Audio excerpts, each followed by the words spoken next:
الله الرحمن الرحيم إن الحمد لله نحمده ونستعينه ونستغفره ونعوذ بالله من شرور أنفسنا ومن سيئات أعمالنا من يهده الله فلا مضل له ومن يضلل فلا هادي له أشهد أن لا إله إلا الله وأشهد أن محمدا عبده ورسوله أما بعد السلام عليكم ورحمة الله وبركاته மிக்க சகோதரர்களே, அல்லாஹ்வுடைய மாபெரும் கிருபையால் வாரந்தோறும் புதன்கிழமை நமக்கு தூதராகவும் நம் வாழ்வில் வழிகாட்டியாகவும் அனுப்பப்பட்ட நபிகள் நாயகம் ஸல்லல்லாஹு அலைஹி வஸல்லம் அவர்களுடைய வரலாற்றை பார்ப்பதாக முடிவெடுத்திருக்கிறோம் இன்ஷா அல்லாஹ். இன்னைக்கு முதல் நாளாக இருப்பதால் முதல்ல நம்ம அடிப்படையான சில விஷயங்களை தெரிஞ்சுக்கிட்டு அதுக்கு அடுத்தது நம்ம இந்த வரலாற்றுக்குள்ளே போகலாம். அப்படி போனால் கொஞ்சம் நல்லா இருக்கும் இன்ஷா அல்லாஹ். நம்ம பார்க்க போகிறது புத்தகம் வந்து ரஹீக் அப்படிங்கிற ஒரு புத்தகத்துல இருந்தால் நம்ம ரசூல் ஸல்லல்லாஹு அலைஹி வஸல்லம் அவர்களுடைய வாழ்க்கை வரலாறை இது பின்தொடர்ந்து தான் பார்க்க போகிறோம். ஏன்னா எந்த ஒரு செய்தியை நம்ம எடுக்கிறதா இருந்தாலும் ஒரு தர்த்தீபான முறையில் இருந்தால் தான் அதை எல்லாமே மக்களுக்கு நல்ல முறையில் சென்று அடைகிறதுக்கு ஒரு நல்ல வாய்ப்பாக இருக்கும். அந்த அடிப்படையில் இந்த புத்தகத்தில் பிறப்புலேருந்து எல்லாமே கண்டினியூவாக வந்திருக்கு. அதுவும் இல்லாமல் உலக போட்டியில் முதல் பரிசு பெற்ற புத்தகம் இந்த புத்தகம். அதனால தான் இந்த புக்கை சூஸ் பண்ணியிருக்கோம். இதனுடைய ஆசிரியர் வந்து சஃபியுர் ரஹ்மான் முபாரக் பூரி அப்படிங்கிற ஒரு ஆசிரியர். இதை மொழிபெயர்த்தவர் வந்து முஃப்தி உமர் ஷெரீஃப் காஷிமி அவருடைய தமிழ் மொழிபெயர்ப்பு இது. இந்த புத்தகத்தில் இருந்தால் இன்ஷா அல்லாஹ் நம்ம நபிகள் நாயகம் ஸல்லல்லாஹு அலைஹி வஸல்லம் அவருடைய வரலாற்று செய்திகளை பார்க்க போகிற தொடர்ந்து இன்ஷா அல்லாஹ். அல்லாஹ்விற்கு அருள் புரியணும். வாரம் புதன்கிழமை இஷாவிற்கு பிறகு இந்த வரலாற்றை பார்க்கலாம் இன்ஷா அல்லாஹ். அதுக்கடுத்து நம்ம இந்த செய்திக்குள்ளே போகிறதுக்கு முன்னாடி அடிப்படையாக ஒரு 3 விஷயத்தை நம்ம தெரிஞ்சுக்கணும். என்ன விஷயம் அப்படின்னு பார்த்தாக்கா, மனிதன் படைக்கப்பட்டது எப்படி, அவன் பூமிக்கு எப்படி அனுப்பப்பட்டான், தூதர்கள் எதற்காக நமக்கு அனுப்பப்பட்டார்கள். இந்த 3 விஷயங்களையும் நம்ம அடிப்படையாக தெரிஞ்சுக்கிட்டாதான் அதற்கு பிறகு நம்ம இந்த செய்தியை பார்த்தோம்னா நல்ல ஒரு பயனுள்ள செய்தியாக இருக்கும். நம்முடைய தூதர்களுடைய முக்கியத்துவத்தை நம்ம தெரிஞ்சுக்கலாம்.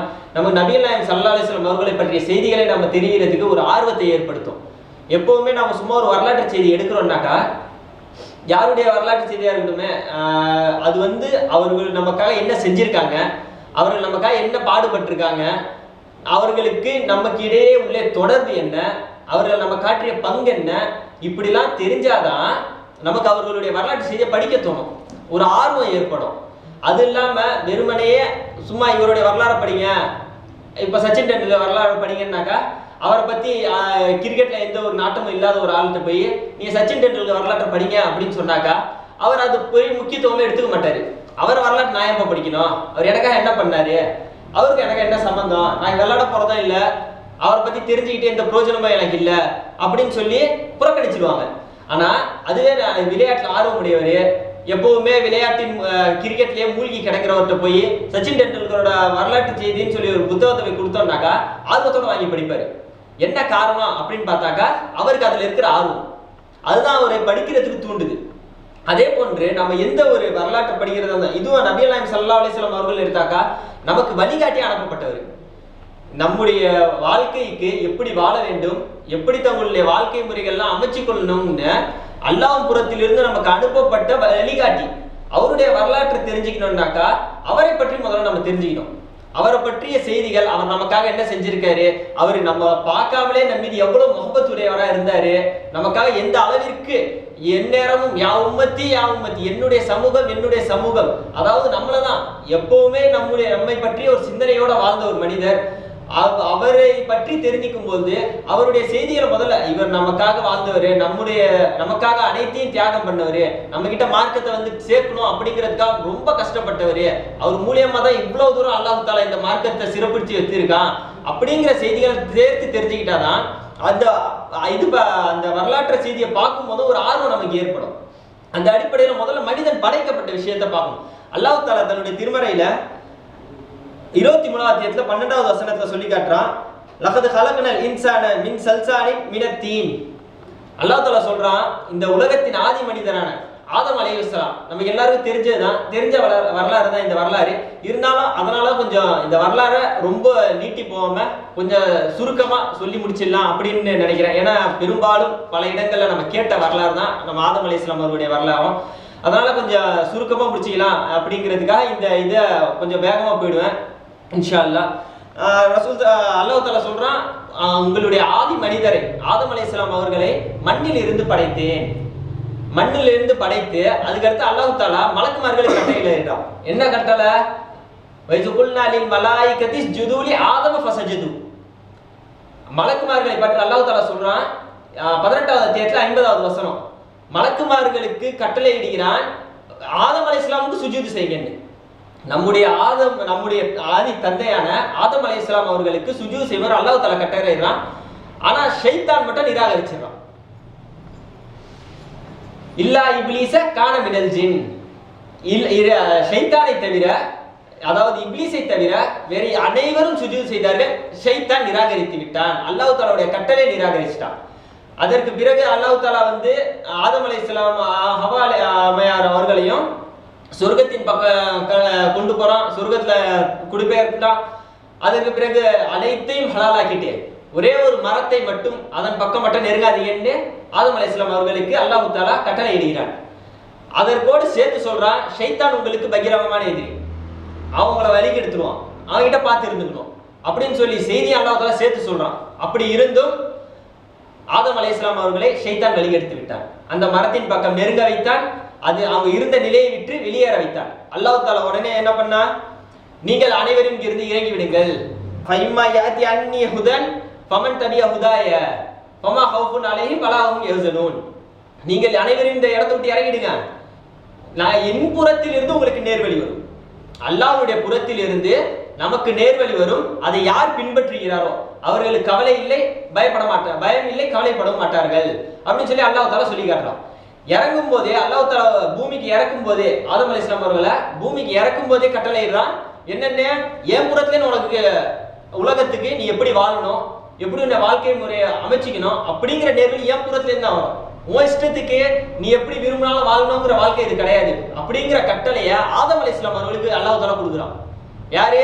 நம்முடைய ஆதி தந்தையான ஆதம் அலைஹிஸ்ஸலாமுக்கு கொடுக்குறான். அதுவும் இல்லாம ஷைத்தான் அல்லாஹ் தஆலா கிட்ட ஒரு சபதம் வைக்கிறான். என்ன சபதம்? உன்னால் சிறப்பிக்கப்பட்ட ஆதம் அலைஹிஸ்ஸலாம் அவர்களுக்கு மலக்குமார்களை சுஜூத் செஞ்சிருக்கான். அப்ப சிறப்பிச்சிருக்கான் அல்லாஹ் தஆலா, மலக்குமார்களை விட சிறப்பா வச்சிருக்கான். அப்படி உன்னால் சிறப்பிக்கப்பட்ட ஆதம் அலைஹிஸ்ஸலாம் அவர்களுடைய சந்ததிகளை நான் வழிகெடுப்பேன், யாரையும் விட மாட்டேன். பெரும்பாலானவர்களை வழிகேட்டில தான் பார்ப்பேன், பெரும்பாலானவர் நரகத்தின் பக்கம் தான் பார்ப்பேன். அவர்களை முன்புறமும் பின்புறமும் வலதாகவும் இடதாகவும் இருந்து அவர்கள் வழிகெடுத்துக்கிட்டு தான் இருப்பேன் அப்படின்னு சொல்லி அல்லாஹ் தஆலா கிட்டே சபதம் போடுறோம். சபதம் போட்டுதான் இந்த பூமிக்கு அவனும் வரான். அதனால தான் அல்லாஹ் தஆலா சொல்றான், என் புறத்திலும் உங்களுக்கு நேர்வழி வரும், அதை நீங்க பின்பற்றினீங்கன்னா நீங்க கவலைப்பட மாட்டீர்கள். வலா ஹவுஃபுன் அலைஹிம் வலா ஹும் யஹ்சனூன். நீங்கள் கவலைப்பட மாட்டீர்கள், பயப்பட மாட்டீர்கள் அப்படின்னு சொல்லி அல்லாஹ் தஆலா தன்னுடைய திருமறை குர்ஆன்ல ஆதி தந்தைக்கு இட்ட கட்டளையை சொல்லி காட்டுறான். இதே நம்ம என்ன படிப்பினை பெறணும்?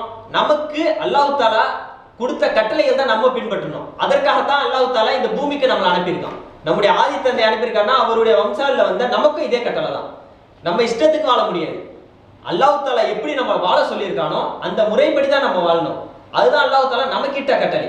அப்படி வாழ்ந்தாதான் நம்முடைய வாழ்க்கை சிறப்பாகவும் அமையும், இம்மையும் மறுமையும் வெற்றியாக அமையும்.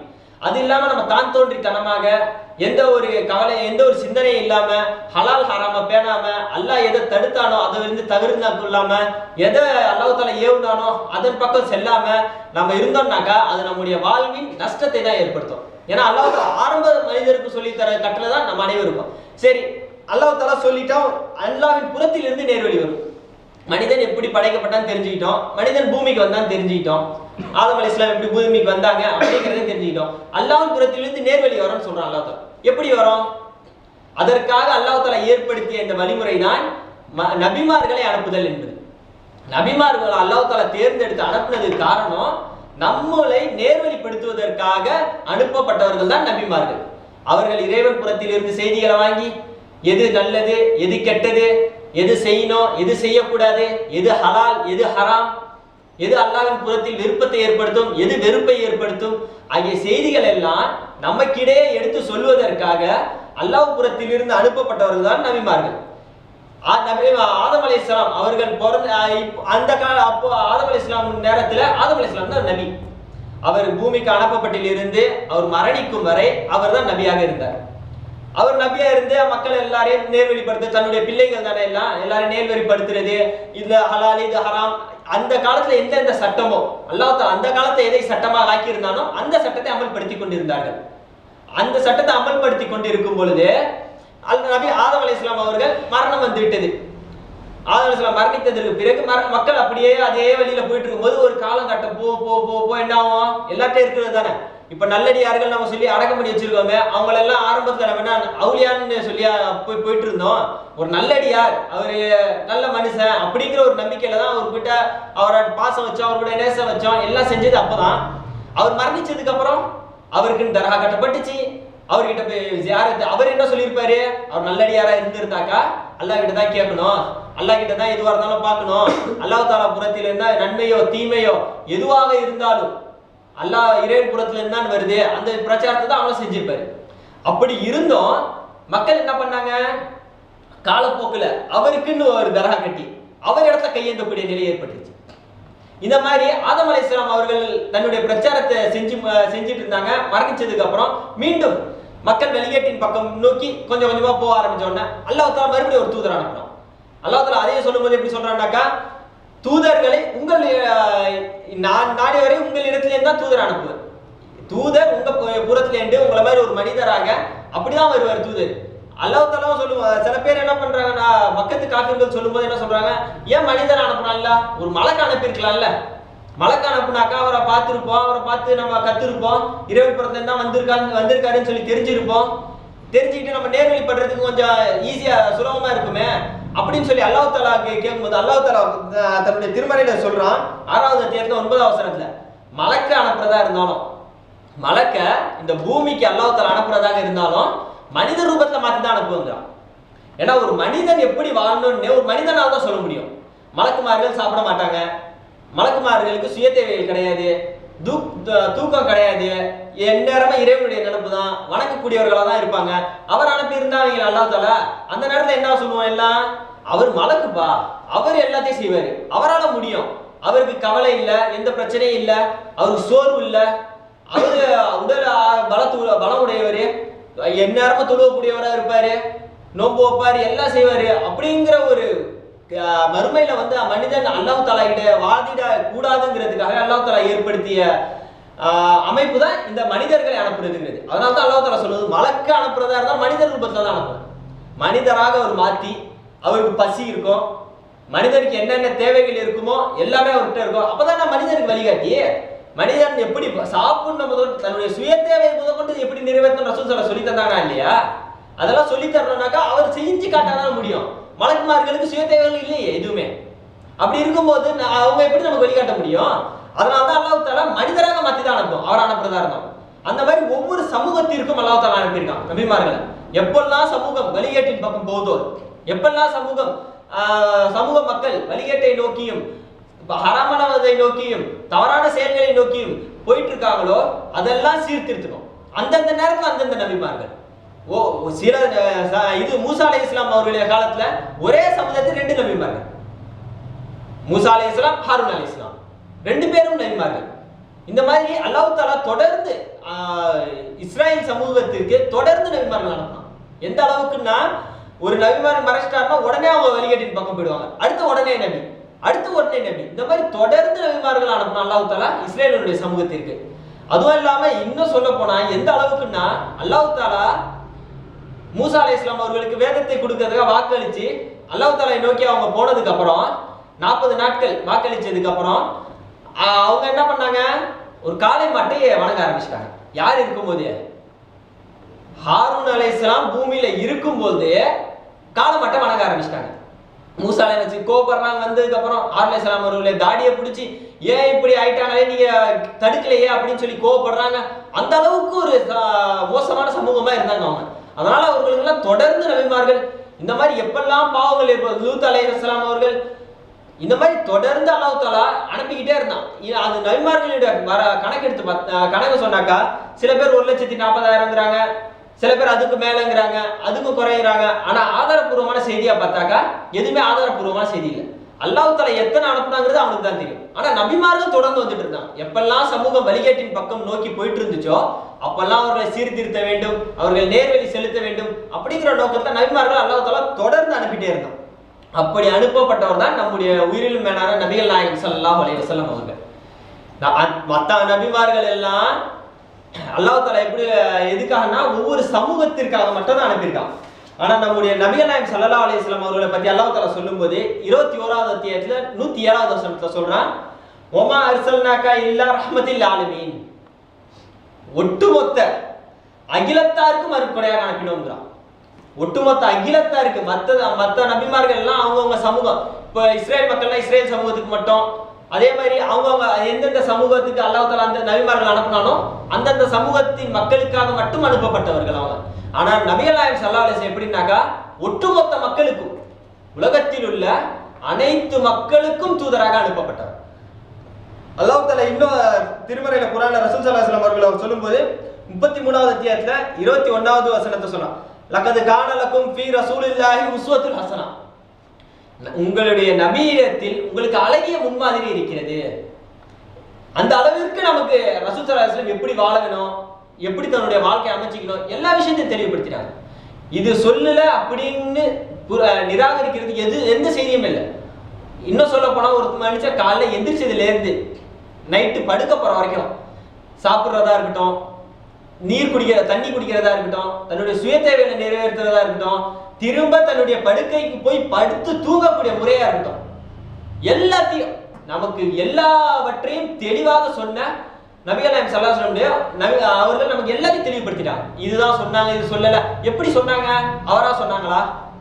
அவர் புறத்திலேருந்து அவரே எடுத்துக்கிட்டு நம்ம சொல்றதான் எல்லாம் பின்பற்றணும், நம்ம சொல்றதான் இது மார்க்கம் அப்படின்னு சொல்லி இல்ல தன்னுடைய மன இச்சைகள் எல்லாத்தையும் நம்ம கிட்ட பூத்திட்டு போயிட்டாங்களா?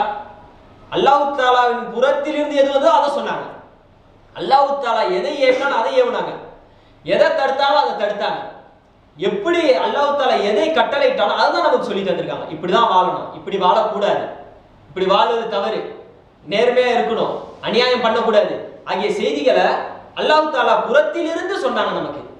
இன்னும் இதை தெளிவா புரிஞ்சுக்கணும்னாக்கா ரசூல் ஸல்லல்லாஹு அலைஹி வஸல்லம் அவர்கள் எது எது ஹராம்ங்கிற பட்டியலை நமக்கு சொல்லி தந்திருக்காங்க. எது எது ஹலால்னு சொன்னா அது மிகப்பெரிய பட்டியல், சொல்லிக்கிட்டே போனோம். அதுக்காக அல்லாஹ் தஆலா எது ஹராம்ங்கிற விஷயத்த நமக்கு சொல்லிட்டான், ஒதுக்கப்பட்டது எது அப்படிங்கிற விஷயத்த சொல்லலாம். குர்ஆன்ல சொன்னது பன்றியின் இறைச்சி, ரத்தம், அல்லாஹ்வின் பெயர் சொல்லாமல் அறுக்கப்பட்டது, தானாக செத்தது, இதெல்லாம் ஹராம் சொல்லி அல்லாஹ் தஆலா தன்னுடைய திருமறை குர்ஆன்ல சொல்லிட்டான். அது இல்லாம நபிகள் நாயகம் ஸல்லல்லாஹு அலைஹி வஸல்லம் அவர்கள் சொல்றாங்க நாட்டு கழுதை, அதுக்கு அடுத்தது இந்த மாதிரி ஒரு ரெண்டு விஷயத்த நபிகள் நாயகம் ஸல்லல்லாஹு அலைஹி வஸல்லம் அவர்கள் ஹராம் சொல்றாங்க. எப்படி தண்ணி இஷ்டத்துக்கு சொன்னாங்களா? அதுவும் அல்லாஹ் புறத்தில் வந்தது. அல்லாஹ் தஆலா அது வஹியாக அறிவிச்சு குர்ஆன்ல இல்லாம தன்னுடைய வாழ்க்கையின் மூலமாக மக்களுக்கு உபதேசம் செய்வதன் மூலமாக அதை தடை செய்தார். எதனால இப்படி சொல்றோம்? ஏன் அது அவரா சொல்லியிருக்க மாட்டாரா அப்படிங்கிற ஒரு எண்ணம் சில பேருக்கு ஏற்படும். ஏன் அது அல்லாஹ் தஆலா இத்தனை இதெல்லாம் குர்ஆன்ல சொன்னது, ஏன் இதை குர்ஆன்ல சொல்லல அப்படிங்கிறது. அவர் ரசூல் ஸல்லல்லாஹு அலைஹி வஸல்லம் தானாக சொல்லியிருந்தாக்கா ஒரு சம்பவம், ரசூல் ஸல்லல்லாஹு அலைஹி வஸல்லம் அவர்களுக்கு உணவு பரிமாறப்படுது. அவருக்கும் இன்னொரு சஹாபிக்கும் ஹாலித் இப்னு வலீத் ரலியல்லாஹு அன்ஹு அவருக்கும் இருவருக்கும் சபையில இருக்காங்க, உணவு பரிமாறப்படுது. உணவு வச்சதுக்கு அப்புறம் ரசூல் ஸல்லல்லாஹு அலைஹி வஸல்லம் சாப்பிடுறத கையை கொண்டு போறாங்க. உடனே உள்ளேந்து ஒரு சத்தம் வருது, அது என்ன உணவுன்னு சொல்லிடுங்க அப்படின்னு. அதுக்கு அடுத்தது அவருடைய மனைவி ரசூல் ஸல்லல்லாஹு அலைஹி வஸல்லம் மனைவி சொல்றாங்க அது உடுப்பு கறி அப்படிங்கிறாங்க. அவர் சொன்ன ரசூல் ஸல்லல்லாஹு அலைஹி வஸல்லம் கையை எடுத்துக்கிட்டாங்க, சாப்பிட கொண்டு போற கையை எடுத்துக்கிட்டாங்க. உடனே ஹாலித் இப்னு வலீத் ரலியல்லாஹு அன்ஹு கேக்குறாங்க, யார சொல்ல இது ஹராமா? ஏன்னா ரசூல் ஸல்லல்லாஹு அலைஹி வஸல்லம் சாப்பிடலன்னாக்கா அது ஹராமான்னு கேட்குறாங்க. உடனே ரசூல் ஸல்லல்லாஹு அலைஹி வஸல்லம் சொல்றாங்க, ஹராம்லாம் இல்லை, நான் வாழ்ந்த பகுதியில் இது கிடையாது, எனக்கு சாப்பிட்டு பழக்கம் இல்லை, அதனால எனக்கு வேணாம்னு ஒதுங்கிக்கிறாங்க. உடனே ஹாலித் இப்னு வலீத் என்ன செய்யறாங்க, அவருடைய ரசூலுல்லாஹ்வுடைய உணவை சேர்த்து வச்சு சாப்பிடுறாங்க. இத்தனை ஹராம்னு சொன்ன ரசூல் ஸல்லல்லாஹு அலைஹி வஸல்லம் ஒரே வார்த்தையில அந்த உடும்பு கறியை ஹராம் சொல்லியிருந்தா இத்தனையும் ஏத்துட்டு தானே இருக்கும். ரசூல் ஸல்லல்லாஹு அலைஹி வஸல்லம் சொன்னதை அதுவும் வஹி ஏத்துட்டு போயிருக்கும்ல. ரசூல் ஸல்லல்லாஹு அலைஹி வஸல்லம் என்ன சொல்றாங்க, அது என்னுடைய கருத்து, அதை நான் சாப்பிட மாட்டேங்கிறது என்னுடைய கருத்து, நான் அது எனக்கு தான் கொஞ்சம் நல்லா இல்லை, நல்லா இந்த மாதிரி எனக்கு பிடிக்காத மாதிரி ஃபீல் பண்றேன் அப்படிங்கிறத அவர் தடுத்துக்கிட்டாங்க, தவிர உலக மக்களுக்கு தடை செய்யல. அதனால்தான் காலித் இப்னு வலீத் ரலியல்லாஹு அன்ஹு சாப்பிடும்போது அதை தடுக்கல ரசூல் ஸல்லல்லாஹு அலைஹி வஸல்லம். அது ஹலால் ஹராம் இல்ல அப்படின்னு சொன்னாங்க. ஆக நமக்கு வந்து எப்படி என்னென்ன ஹலால் என்னென்ன ஹராம்னு இறைவன் புறத்திலிருந்து அனைத்து செய்தியை வாங்கி சொல்லியிருக்காங்க. அது எப்படிப்பட்ட சமூகத்துக்கு ரசூல் ஸல்லல்லாஹு அலைஹி வஸல்லம் அனுப்பப்பட்டாங்க? ஏன்னா ஒவ்வொரு சமூகம், சில சமூகத்துல வந்து ஓரின சேர்க்கை முறை இருந்துச்சு, அதை தடுக்கிறதுக்கு அல்லாஹ் தஆலா தூதர்களை அனுப்புனா. சில சமூகத்துல அளவு நீர்வையில தவறிழைக்கக்கூடியவர்களா இருந்தாங்க, அந்த சமூகத்துக்கு ஒரு நபிமார அனுப்புனா. அப்படி இந்த மக்கத்து காஃபிர்களிடத்துல இருந்த ஏகப்பட்ட விஷயம், தவறான கருத்துகள், தவறான வழிமுறைகள் எல்லாத்தையும் வழி எடுக்கணும். அதற்காக அல்லாஹ் தஆலா அனுப்புறான். என்னென்ன இருந்துச்சு? உதாரணத்துக்கு பார்க்க போனா பெண் பிள்ளைகளை கொலை செய்யறது நிறைய இருக்குது. அதுல ஒரு சில உதாரணங்கள் மட்டும் பார்ப்போம் இன்ஷா அல்லாஹ். பெண் பிள்ளைகளை கொலை செய்யறது, பெண் பிள்ளைகளை கொலை செய்யறது அவங்க ரொம்ப வழக்கமா வச்சிருந்தாங்க. அல்லாஹ் தஆலா இதை பத்தி சொல்லும்போது அல்லாஹ் தஆலா 16வது அத்தியாயத்துல 58வது வசனத்தை சொல்றான், அவனுக்கு பெண் பிள்ளை ஒன்று பிறந்துருச்சுன்னு சொன்னாக்கா அவன் முகம் கருத்து விடும். அல்லாஹ் தஆலா இது வந்து ஜாஹிலிய பண்புங்கிறான். ஆனா நம்ம கிட்ட பல பேர்ட்ட இந்த பண்பு இருக்கு. பெண் பிள்ளை பிறந்துருச்சுன்னாக்கா, புள்ள பிறந்துருச்சுன்னா கூட கொஞ்சம் தாங்கிட்டு சும்மா இருந்துருவாங்க. ரெண்டாவது புள்ள ஓரளவு தாங்கிக்கும். மூணாவது புள்ள பொம்பளை பிள்ளை ஆயிடுச்சுனாக்கா தலாக்குற அளவுக்கு போயிடும். அந்த அளவுக்கு நம்முடைய சமூகம் ஜாஹிலிய பண்பில் மூழ்கி கிடக்குது. இந்த பண்பை நம்ம மாற்றணும். அல்லாஹ் தஆலா ஜாஹிலிய பண்புங்கிறான். அவங்க வந்து கொலையே செஞ்சாங்க. பெண் பிள்ளை பிறந்துச்சுன்னா முகத்தை மறைச்சிக்கிறது, யார் சபையில போறது இல்ல, சபைக்கு போகாம மறைச்சிக்கிறது, ஏதோ ஒரு அது வந்து ஒரு செய்யக்கூடியாத இழிவான செயல் செஞ்ச மாதிரி. பிள்ளை பிறகு யார் கையில இருக்குது? அல்லாஹ் புறத்தில் இருக்குது. அல்லாஹ் தஆலா தான் நாடியவர்களுக்கு தானே பெண் பிள்ளையதையும், தான் நாடியவர்களுக்கு ஆண் பிள்ளையை தரான். அப்படி இருக்கும் பொழுது அதை என்னமோ பெரிய இழிவு மாதிரியும், அது மார்க்க ஏதோ தவறான ஒரு செயலை செஞ்ச மாதிரி, அருவருத்தக்க செயலை செஞ்ச மாதிரியும் அவங்க கருத்து விடுது. மக்கள் மத்தியில் ஒதுங்கி வாழ ஆரம்பிச்சிடுறாங்க. இன்னும் சில பேர் பெண் பிள்ளையை கொலை பண்ண ஆரம்பிச்சிட்டாங்க. இது சமூகத்துல பரவ ஆரம்பிக்குது இந்த செயல். இதை தடுக்கணும், இதுக்காக அனுப்பப்படுறாங்க. அதுக்கு அடுத்தது பறவை சகுனங்கிற பேர்ல பறவை வந்து உட்காந்து இருந்தாக்கா, இங்கே ஏதோ வேலைக்கு போகும்போது பறவை துரத்தி விடுறது, ஏதாவது கொண்டு எரிஞ்சோ துரத்தி விடுறது. துரத்தி விட்டாக்கா பறவை கிழக்கு பக்கம் போனாக்கா போற காரியம் சக்சஸ், போற காரியம் நல்லபடியா நடக்கும். இடது பக்கம் பறந்துருச்சுனாக்கா போற காரியம் சரி வராது அப்படிங்கிற ஒரு பழக்கம் அவங்ககிட்ட இருந்துச்சு. பலரும் கூட நம்பிக்கைகள் இது போன்று சொல்லிக்கிட்டே போலாம். அந்த அளவுக்கு இன்னும் சொல்ல போனா அந்த காலத்திலேருந்தே ஹஜ் பழக்கம் இருந்துச்சு. ஹஜ் செய்யக்கூடிய வணக்கத்தை செய்யக்கூடிய ஹஜ்ஜுடைய மாசமா இருக்கிறதால அந்த செய்தியை பார்த்துருவோமே. ஹஜ் செய்யக்கூடிய வழக்கம் மக்கத்து காஃபிர்கள் கிட்டே இருந்துச்சு. இப்ராஹிம் அலைஹிஸ்ஸலாம் அவர்கள் தொடர்ந்து மக்கத்து காஃபிர்கள் கிட்டே சில விஷயங்கள் செஞ்சுட்டு இருந்தாங்க. அவங்க எப்படி ஹஜ் செஞ்சாங்க? ஹஜ்ஜுக்கு போகும்போது நல்ல முறையில போக வேண்டியது, வீட்டு வாசல் வழியா போக வேண்டியது. போய் ஹஜ்ஜெல்லாம் செஞ்சுட்டு வீடு திரும்பும் போது எங்க வெளியே இறங்குறது? கூரையை பிரிச்சுட்டு குதிக்கிறது உள்ள, வாசல் இல்லாத. அதெல்லாம் சொல்லி தரத்துக்கு அல்லாஹ் தஆலா இந்த தூதரை அனுப்புறான். நம்ம யாருக்காவது வீட்டுக்குள்ள எப்படி போகணும்னு சொல்லி தர வேண்டிய அவசியம் இருக்குதா? எல்லாம் வழக்கம் போலதான் போயிட்டு இருக்கோம். ஆனா அவங்க அதற்கு சொன்ன விஷயம் என்னன்னாக்கா, போகும்போது இந்த வாசல் வழியா தான் போனோம், பாவியா போனோம். இப்ப திரும்பி வரும்போது அந்த பாவியா போன வாசல் வழியா எப்படி வருது? அதனால கூரையை பூச்சிடுவோம். அதுக்கு அல்லாஹ் தஆலா அதை கண்டிக்கும் விதமா 2வது அத்தியாயத்துல 189வது வசனம் சொல்றான். அல்லாஹ் தஆலா நீங்க வந்து கூரையை ஹஜ் முடிச்சுட்டு வானத்துல கூரையை பிரிச்சுட்டு உள்ள குதிக்கிறீங்களா, அது ஒரு புண்ணியம் இல்லை உங்களுக்கு. அது எந்த ஒரு புண்ணியத்தையும் உங்களுக்கு தராது. எல்லாம் இறை நம்பிக்கை கொண்டே தவிர, உங்க மனசுல இருக்கிற அச்சமும் இறைவனுடைய பயமும் தான் உங்களை நேர்வழிப்படுத்துமே தவிர, இந்த மாதிரி ஹஜ்ஜுக்கு போகும்போது நேரான வாசல் வழியா போறதும், வரும்போது கூரையை பிரிச்சுட்டு உள்ள குதிக்கிறதும் இது உங்களுக்கு ஒரு நல்ல செயல் இல்லை அப்படின்னு சொல்லி அல்லாஹ் தஆலா அதை கண்டிக்கிறான். அதுக்கு அடுத்தது சரி ஹஜ்ஜுக்கு போறோம். இது இப்போ வந்து நம்ம தொழுகைக்கு ஆவறோம். நம்முடைய தொழுகை எப்படி இருக்கு? இறைவனை எப்படி வணங்குறோம்? அல்லாஹ் தஆலா காட்டி ரசூல் ஸல்லல்லாஹு அலைஹி வஸல்லம் எப்படி காட்டி தந்தாங்களோ, அல்லாஹ் தஆலா எப்படி தொழ சொன்னானோ அந்த முறை எப்படி தொழுகிறோம். அந்த மக்கத்து காஃபிரோட தொழுகை எப்படி இருந்துச்சு? மக்காவாசிகளுடையது மக்காவுக்கு தொழுகைக்காக போவாங்க. அவங்களுடைய வணக்கம் எதுவா இருந்துச்சு? அல்லாஹ் தஆலா 8வது அத்தியாயத்துல 135வது வசனத்தை சொல்லி காட்டுறான். 8வது அத்தியாயத்துல 35வது வசனத்துல அவருடைய வணக்கம் விசில் அடிப்பதும் கை தட்டுவதும், அவ்வளவுதான் அவங்களுடைய வணக்கமே. போறது, விசில் அடிக்க வேண்டியது, கை தட்ட வேண்டியது, வணங்கியாச்சு இறைவனை. இந்த அளவுக்கு அவங்க வரக்கூடியவராக இருந்தாங்க. ஆனா அவங்க வந்து இறைவனை அல்லாஹ்வை ஏற்றுக்கொண்டவர்களாகவும் இருந்தாங்க. அல்லாஹ் கூட பல தெய்வங்களை வச்சு வணங்குனாங்களே. அல்லாஹ் தஆலா அதனாலதான் மக்கத்து காஃபிர்கள்ட்ட அல்லாஹ் கேட்க சொல்றான், உங்களை வானத்திலிருந்து மழை பொழிவிக்கிறது யாரு அப்படின்னு கேட்டா அல்லாஹ் தான் சொல்லுவாங்க. அல்லாஹ் தான் சொல்லுவாங்க. ஆனா அவர்களோட சேர்த்து இப்ப எப்படி நம்ம தர்காக்கள்ங்கிற பேர்லயும் கந்தூரி அப்படி இது அது இதுன்னு சொல்லி வச்சுக்கிட்டு அவுலியாக்கள் நல்லடியார்கள் அப்படிங்கிற பேர்ல நம்ம செஞ்சுட்டு இருக்கோம்ல, நம்மளுடைய பல சமூக மக்கள் வழிகேட்டின் பக்கம் ஷிர்கின் பக்கமும் மூழ்கி கிடக்குறாங்களே, அதே செயல் தான் அவங்களும் செஞ்சுட்டு இருந்தாங்க. மக்கத்து காஃபிர்கள். இத்தனைக்கு அவங்க செஞ்சது யாரு, இவங்க நல்லடியாரா இல்லையான்னு கூட நமக்கு தெரியாது. வணக்கம் பண்ணியிருக்காங்களே, அவங்க நல்லடியார்களா என்னங்கிற விஷயம் நமக்கு தெரியாது. அது அவருக்கும் இறைவனுக்கும் இடையே உள்ளது. அவர் நல்லடியாவும் இருக்கலாம், இல்லாமலும் இருக்கலாம். அது அவருக்கும் இறைவனுக்கும் இடையே உள்ளது. ஆனா உள்ள இருந்த சிலைகள்ல ஒரு சிலை யாருது? இப்ராஹிம் அலைஹிஸ்ஸலாம் அவர்களுடைய, அல்லாஹ்வுடைய தூதர், ஏகத்துவத்தினுடைய தந்தை. சிலைகள் கூடாதுன்னு பிரச்சாரம் பண்ண இப்ராஹிம் அலைஹிஸ்ஸலாம் அவர்களுக்காக ஒரு சிலை உள்ள வச்சு அதையும் வணங்கிட்டு இருந்தாங்க. அப்ப நம்ம எந்த அளவிற்கு அவர்கள் நம்மளை விட அவர்கள் உயர்ந்தவர்களாக மாதிரி தெரியுறாங்க இந்த விஷயத்தெல்லாம் பார்க்கும்போது. அந்த அளவுக்கு நம்ம வழிகட்ட போக்குல போயிட்டு இருக்கோம். தர்காக்கள்ங்கிற பேர்லயும் தட்டு தகடு தாயத்துங்கிற பேர்லயும் இறைவன்கிட்ட கேட்க வேண்டிய பிரார்த்தனைய மற்ற அவுலியாக்கள்ங்கிற பேர்லயும் அவங்க கிட்ட கேட்டுக்கிட்டு இதெல்லாம் சீர் செய்யறதுக்கு தான் நமக்கு ரசூல் ஸல்லல்லாஹு அலைஹி வஸல்லம் அனுப்பப்பட்டாங்க. இப்படி ஏகப்பட்ட பண்பு அவர்கள்ட்ட இருந்துச்சு. இதெல்லாம் சரி செய்யறதுக்காகவும் நேர்வழிப்படுத்துறதுக்காக தான் நமக்கு நபி நாயகம் ஸல்லல்லாஹு அலைஹி வஸல்லம் அவர்கள் வந்தாங்க. அதே போன்று 13 ஆண்டுகள் மக்கா வாழ்க்கை, 10 ஆண்டுகள் மதினா வாழ்க்கை, தன்னுடைய வாழ்க்கையில் நுபுவத் நபித்துவம் அடைந்து மொத்தம் 23 ஆண்டுகள்.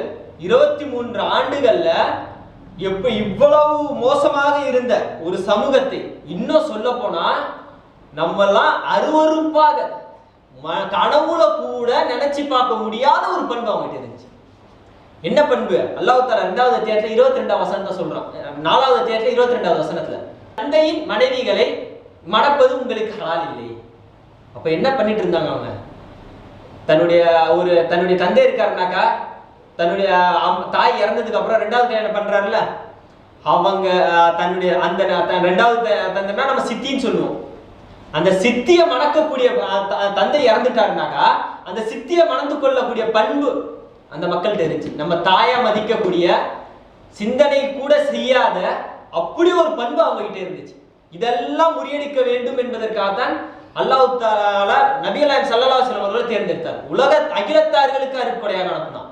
உலக மக்கள் எல்லாரையும் நேர்வழிப்படுத்தணும். அதற்கு பிறகு தூதர் இல்லை. அதை அல்லாஹ் தஆலா தெளிவுபடுத்திட்டான் நமக்கு. இவர் தான் இறுதி தூதர், இதுவருக்கு பிறகு தூதர் கிடையாது அப்படிங்கிறது நமக்கு தெளிவுபடுத்தான். இந்த தூதர் அந்த 23 ஆண்டுகளில் வரலாறு காணாத ஒரு சாதனை செஞ்சிருக்காங்க. அவர்களை எப்படி சீர்திருத்தினாங்கன்னாக்கா, உலக மக்களுக்கு ரசூல் ஸல்லல்லாஹு அலைஹி வஸல்லம் முன்மாதிரி, அதற்கும் கீழே ஒரு சிறந்த சமூகமாக உருவாக்கினாங்க. அந்த ரசூல் ஸல்லல்லாஹு அலைஹி வஸல்லம் அவர்கள் உருவாக்கிய சமூகம் எப்படின்னா சிறந்த சமூகமா மாத்தினாங்க. அந்த சமூகத்தை இவ்வளவு மோசமான பண்புகளை கொண்ட தன்னுடைய தாயின் ஸ்தானத்துல வச்சு பார்க்க வேண்டிய தன்னுடைய சித்திய திருமணம் செய்யக்கூடிய ஒரு பண்புல இருந்த மக்களை எந்த அளவுக்கு நேரான வழியில் நிறுத்தினாங்கன்னாக்கா, நம்ம எல்லாம் அவர்களிடத்துல சில செய்திகள் எடுக்கிற அளவிற்கு நமக்கு சில செய்திகள் அவர்கள் புறத்திலே வர ஆரம்பிக்கும். இந்த குர்ஆன் ஹதீஸ்கள் எல்லாம் எங்கே இருந்துச்சு? எல்லாத்துக்கும் அவங்க தானே முன்மாதிரி. அவங்க கிட்டே அவங்க ஒரு வழியா சஹாபா ரசூல் ஸல்லல்லாஹு அலைஹி சஹாபாக்கள் தாபீன்கள் தபர தாபீன்கள், அதுக்கு அடுத்தது இமாம்கள், எவ்வளவு அழகிய முறையில் அவங்க தொகுத்த வரலாறு தானே எல்லாம். எந்த அளவிற்கு நமக்கு அவங்க வாழ்க்கையை புரட்டி இருக்கு அந்த விஷயம். ரசூல் ஸல்லல்லாஹு அலைஹி வஸல்லம் அந்த அளவுக்கு தன்னுடைய பிரச்சாரம் செஞ்சிருக்காங்க. வெறும் பிரச்சாரத்தின் மூலம் மட்டுமல்ல, தன்னுடைய வாழ்க்கையை அந்த மாதிரி வாழ்ந்தாங்க. தன்னுடைய அழகிய பண்புகளால அல்லாஹ் தஆலா சொல்லும்போது உங்களை அழகிய நற்குணத்தில் ஆக்கிவிட்டோம். அந்த நற்குணத்தின் மூலமாகவே பல பேரை இழுத்து போட்டாங்க ரசூல் ஸல்லல்லாஹு அலைஹி வஸல்லம். அதனால்தான் அபூ சுஃபியான் ரலியல்லாஹு அன்ஹு இஸ்லாத்தை ஏற்கிறதுக்கு முன்னாடியே அவர்கிட்ட நஜா ஒரு மன்னர் கேட்கிறாரு, உங்களுடைய இடத்துல ஒரு தூதர் வந்திருக்காராமே, அவர் எப்படி அவர் என்ன சொல்றாரு, அவர் ஏதாவது அதை எப்படி கேட்கிறாருனாக்கா, அவர் பொய் சொன்னதாக உங்களுக்கு என்ன தோன்றி இருக்கா? பொய் சொன்னதா இல்லை. இப்போ ஒரு விஷயம் சொல்றேன்னாக்கா அது பொய்ங்கிறது சில பேருக்கு தெரிஞ்சிடும். சில பேர் ஒருவேளை அவர் பொய் சொல்றாரோ, உண்மையா இருந்தாலும் சரி, ஒருவேளை அவர் பொய் சொல்றாரோ அப்படிங்கிற எண்ணம் சில பேருக்கு தோணும். அப்படிங்கிற ஒரு எண்ணம் உங்களுக்கு தோன்றி இருக்கான்னு கேட்கிறாரு. இஸ்லாத்தை ஏற்காத ரசூல் ஸல்லல்லாஹு அலைஹி வஸல்லம் அவர்களுக்கு எதிரியாக இருந்த அந்த காலத்துல அவர் சொல்றாரு, அபூ சுஃபியான் ரலியல்லாஹு அன்ஹு அதுக்கு அடுத்ததான் இஸ்லாத்தை ஏற்கிறாரு. அவர் அப்ப சொல்றாரு, எங்களுக்கு அந்த மாதிரி எண்ணம் தோன்றதே இல்லை, இல்லை அப்போ ரசூல் ஸல்லல்லாஹு அலைஹி வஸல்லம் எந்த அளவிற்கு வாழ்ந்திருக்காங்க, நம்ம எந்த அளவுக்கு அப்போ நம்முடைய வாழ்க்கையை சீர்படுத்தணும், நம்முடைய வாழ்க்கையை நம்ம சீர்படுத்தணும். ரசூல் ஸல்லல்லாஹு அலைஹி வஸல்லம் அல்லாஹ் தஆலா அனுப்புனது நம்முடைய வாழ்க்கை, அல்லாஹ் தஆலா உஸ்வத்துல் ஹஸனா அழகிய முன்மாதிரி சொல்லி காட்டுறான். அவர்களுடைய வாழ்க்கையை நம்ம முன்மாதிரியை எடுக்கணும். நம்முடைய வாழ்க்கையில அவர் ரசூல் ஸல்லல்லாஹு அலைஹி வஸல்லம் எப்படி செஞ்சாங்க, எப்படி மற்றவர்களோட பழகுனாங்க, எப்படி அழகிய முறையில் நடந்துக்கிட்டாங்க, ஒருவரோட சந்திக்கும் போது எப்படி நடந்துக்கிட்டாங்க, எப்படி சிரிச்சாங்க, எப்படி பேசினாங்க, தன்னுடைய குணங்களை எப்படி வச்சுக்கிட்டாங்க, கோபம் அடையக்கூடியவராக இருந்தாங்களா இல்ல அன்பானவர்களா இருந்தாங்க, இது மாதிரி செய்திகள் எல்லாத்தையும் நம்ம எடுத்து நம்ம பார்த்தாதான் ரசூல் ஸல்லல்லாஹு அலைஹி வஸல்லம் அவர்களை பற்றிய செய்திகளை நம்ம தெரிஞ்சுக்கிட்டாதான் அதை பின்பற்ற முடியும். ஒரு விஷயம் பின்பற்றணும்னாக்கா அது என்னன்னு முதல்ல தெரியணும். நமக்கு அது தெரிஞ்சாதான் அதை பின்பற்ற முடியுமே தவிர என்னன்னே தெரியாம பின்பற்றணும்னு வாயால சொல்லிட்டு இருந்தாக்கா அது ஒரு பின்பற்றுதலா இருக்காது. இப்போ நிறைய பேர் சொல்றாங்கல்ல மௌலூதுங்கிற பேரால் ரசூல் ஸல்லல்லாஹு அலைஹி வஸல்லம் அதிக பாசம் வச்சிருக்கோன்னு. பாசங்கிறது எப்போ வெளிப்படும்? ரசூல் ஸல்லல்லாஹு அலைஹி வஸல்லம் மேல பாசம் வச்சிருக்காங்கல்ல, இப்போ மௌலூத் ஓதுறதால பாசம் வெளிப்பட்டுருச்சா? ரசூல் ஸல்லல்லாஹு அலைஹி வஸல்லம் எதை சொன்னார்களோ, எதை தன்னுடைய வாழ்வில் நடந்து காட்டினார்களோ அதை நம்முடைய வாழ்க்கையில எடுத்து வாழ்ந்து காட்டினாதான் அதுதான் உண்மையான பாசம்.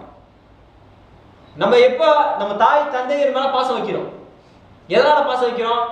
அவங்க நமக்கு செஞ்ச அன்பு, அவங்க நம்ம மேலே காட்டின இறக்கம். யாருக்கும் தாய் தந்தை மேல வெறுப்புங்கிறது இருக்காது. யாருக்கு இருக்கும்னாக்கா கொஞ்சம் வளர்ந்ததுக்கு அப்புறம் அடிக்கிறது, அவங்கள ரொம்ப கஷ்டப்படுத்துறது, வேதனைப்படுத்துறது, இந்த மாதிரி குழந்தைகளுக்கு, கணிசமான குழந்தைகளுக்கு மட்டும்தான் ஒரு வெறுப்பு இருக்குமே. அவங்களுக்கு பாசம் இருக்கும், இருந்தாலும் வெறுப்பு கொஞ்சம் அதிகமா இருக்குமே தவிர மற்றவர்களுக்கு மிகுந்தமான பாசம் தான் இருக்கும். எதனால? அவங்க நம்ம மேல வச்ச பாசம், நம்ம மேல காட்டின இறக்கம், நமக்காக அவங்க செஞ்ச தியாகங்கள், நமக்காக எந்தெந்த கஷ்டத்தை அவங்க சுமந்தாங்க, நம்ம சின்ன வயசுல எடுத்து அழகிய முறையில வளர்த்தாங்க, இதெல்லாம் நம்ம யோசிக்கும் போது அவங்க மேல பாசம் அதிகமாகும். அதே மாதிரி நபிகள் நாயகம் ஸல்லல்லாஹு அலைஹி வஸல்லம் அவர்கள் நமக்காக செஞ்ச தியாகங்கள், நமக்காக என்னென்ன இதெல்லாம் தியாகம் பண்ணாங்க, தன்னுடைய வாழ்க்கையை எப்படி அமைச்சுக்கிட்டாங்க, நமக்கு இந்த மார்க்கத்தை கொண்டு வந்து சேர்க்கிறதுக்கு எவ்வளவு கஷ்டப்பட்டாங்க, இது போன்ற செய்திகள்லாம் நம்ம தெரிஞ்சுக்கிட்டாதான் அவர்கள் மேல இன்னும் பாசம் அதிகமாகும்.